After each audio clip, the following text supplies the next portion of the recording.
If you happen to meet a pretty girl, well dressed, makeup in the proper places, then on getting to communicate with her, she could not hold a proper conversation. If you're mouthed, you could say beauty without brain. For some, it will be a show of irritation, which might make them give up and walk away. There's no better way to make things work than knowing how to pass the right information the right way, irrespective of your products or services. So irrespective of her beauty, he should be able to communicate properly. An email is such a blessing in an individual or organization. If you stick with me to the end of this video, you will learn how to build proper email ethics.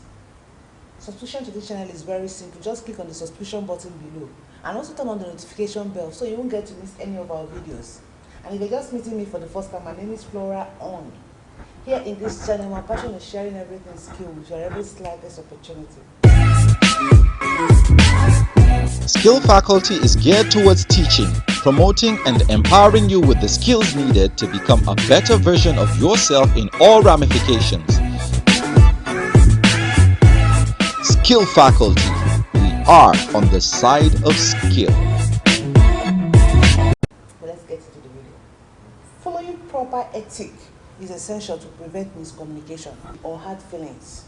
Follow the golden rules by treating the recipient as you would like to be treated. Before you click send on any email, take a minute and give it extra read through. Effective use of email can put you in a positive light. Your supervisor or may even give you an edge when it comes for a promotion.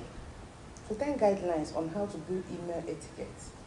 The first one is don't assume privacy. Keep in mind that your company and personal email may not be private. Your company has a right to read anything sent from the office.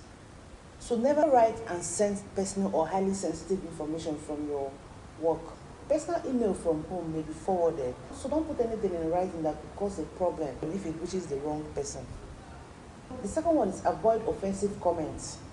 Always check to make sure that there are no offensive comments. Avoid offensive comments in your email. This includes racist, sexist, or negative remarks about another person or company. If you receive an offensive email, don't reply or forward it to anyone. Never use email to say anything that can be misconstructed or misinterpreted if it gets back to your boss. The next one is don't shout. Remember that when you type in all caps, your email comes across shouting. Some people think it makes their message easier to read, but that isn't the case. Use font that is easy on the eyes when read in the standard case letters. The fourth one is edit your messages. Edit your emails before you send them. Use spell checker and go over all business emails to make sure you have proper grammar. You will always want to present yourself as a professional in all correspondence. Check your personal email after you have finished writing it. Dropping or adding a single word can change the meaning of the sentence, so you have to be careful. The fifth one is reply with caution. Check all of the fields before you reply to email. Know the proper way to reply to the emails you receive. Pay close attention to the sender and others in the to and the CC field. Respond as quickly as possible rather than let your saved folders become too cluttered. Avoid the urge to hit reply all before looking to see who is listed in the header. Your response may confuse others on the list, or you might end up sending unnecessary information to who you don't know. The only time you should click reply all is if you're sure everyone needs the information you're trying to put out. So the sixth one is know your email tools. Know the tools and types of email. This includes to, CC, BCC, and subject line. The main recipient should be in the field. When you need to copy someone, you would normally add that person to the CC or carbon copy. If someone needs to be copied without order on the list receiving his or her email, use BCC or blind carbon copy. Only copy people who need to know the information you're sending. Never forward chains emails to anyone. This can be cumbersome and annoying. It clogs people's email boxes to the point of annoyance. You don't want to become the person who forwards messages that may or may not be true. You should always fill in the subject line for a business-related email. and is preferred in a personal email. Keep the subject line as short as possible and only have one topic per mailing. The seventh one is keep it brief. Most people prefer brief emails rather than wordy messages. If possible, state your point in a couple of sentences. For a longer message, start with an introductory paragraph letting the people know the basics. If you have more than one topic, split your message into more than one mailing. With one topic per email, it's easier that way. Then the next one is watch your tone. Check your tone before sending an email. Maintain a positive tone in your email communication. Remember that snappy remarks may come out as mean-spirited rather than funny. Take the sarcastic form of your voice communication so others can hear the tone of your voice. This also includes anger. You should always avoid sending angry emails, or you may risk offending someone you work with or care about. The ninth one is use priority flags with discretion.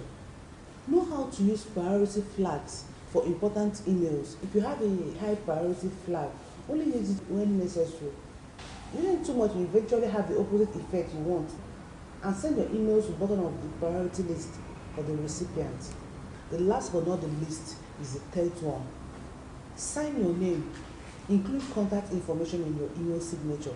Don't forget to sign your emails. The recipient may get annoyed if they have to scroll up to figure out who sent them the message. If you expect a response by phone, be sure to include the number even if you know the person has it on the file. The purpose of email is to save time, and having to stop what he or she is doing will slow things down. If you have a signature line, keep it updated with the proper email addresses and phone numbers. So the 10 guidelines I mentioned earlier, that's how to build proper email ethics. The first one is don't assume privacy. The second one is avoid offensive comments. Don't shout. Edit your messages. The fifth one is reply with caution. The sixth one is know your email tools. The seventh one is keep it brief. The eighth one is watch your tone. The ninth one is use priority flags with discretion.